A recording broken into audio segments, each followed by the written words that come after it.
अस्सलाम वालेकुम अरबदू टीवी में खुशामदीद। कुछ दिन पहले हमने आपके साथ एक खबर शेयर की थी जिसमें आपको बताया था कि घरेलू मुलाजमिन का इकामा भी 3 माह के लिए तजदीद होगा।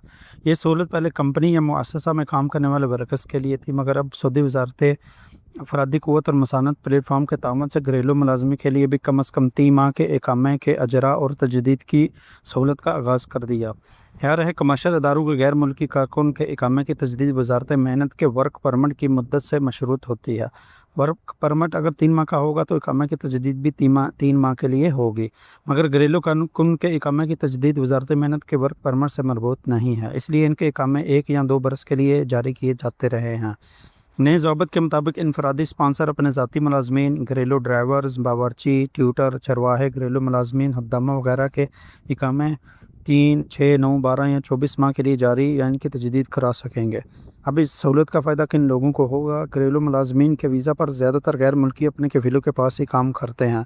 इनको ना तो पहले कोई फ़ायदा या नुकसान था और ना ही अब फ़ायदा या नुकसान होगा, मगर घरेलू मुलाजमीन के वीज़ा पर जो गैर मुल्की आज़ाद काम करते हैं वो लोग इस ऑफ़र से फ़ायदा उठा सकेंगे, क्योंकि आज़ाद वीज़ा पर काम करने वाले लोग जानते हैं कि अब सऊदी अरब में आज़ाद वीज़ा पर रहते हुए काम करना बहुत ही मुश्किल है।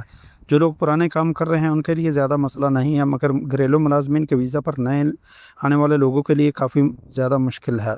इस सहूलत का फ़ायदा बस इतना ही है कि अगर आप खरूज जाना चाहते हैं और आपका इकामा ज़्यादा नहीं है तो आप 3 माह का इकामा लगवा कर खरूज जा सकते हैं, या आपके पास काम ना होने की वजह से ज़्यादा बजट नहीं है तो आप 3 माह का इकामा भी तजदीद करा सकते हैं। तो दोस्तों, ये रही आज की वीडियो। उम्मीद करता हूँ इस वीडियो को ज़्यादा से ज़्यादा लाइक और शेयर करेंगे। चैनल पे नए हैं, जब तक आपने चैनल को सब्सक्राइब नहीं किया तो चैनल को सब्सक्राइब करते बेल आइकन को ऑल पे प्रेस कर लें ताकि सऊदी अरब से मज़ीद बाखबर रह सके। तो मिलते हैं किसी नई वीडियो के साथ, तब तक के लिए मुझे दुआ में याद रखिएगा। अल्लाह हाफिज़। अस्सलाम वालेकुम।